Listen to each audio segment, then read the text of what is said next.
Okay, so in your opinion, what's the most important part of film? Well, you've got to have the visuals right, because if they're not right, then you might as well do a radio show.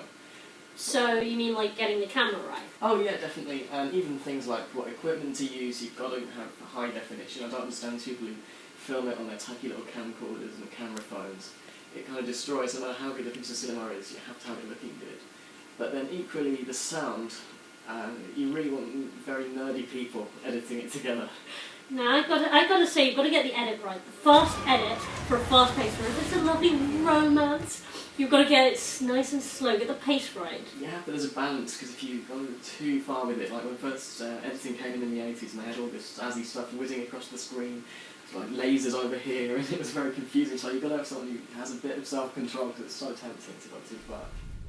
Resilience is a key attribute in these dark times, and if you can't survive our selection process, you won't survive in the job. One thing that keeps people away from theatre, and I know this from people telling me, is the seats. Oh, really? You can relax in a cinema seat. Right. And you're all tense. There's no proper backing in a theatre. That's true. I have been to theatres which the seat is just a little circle dome. Filming, the best part of filming itself. I guess you can't have a film without every aspect.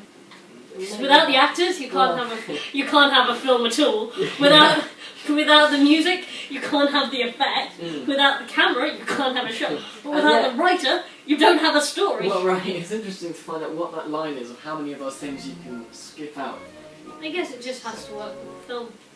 Yeah, it would be difficult to make a film that is purely based around visuals, but it would be possible. I'm sure that's a challenge that somebody would like to take up, and maybe I'll be the first. Best of luck with that one then.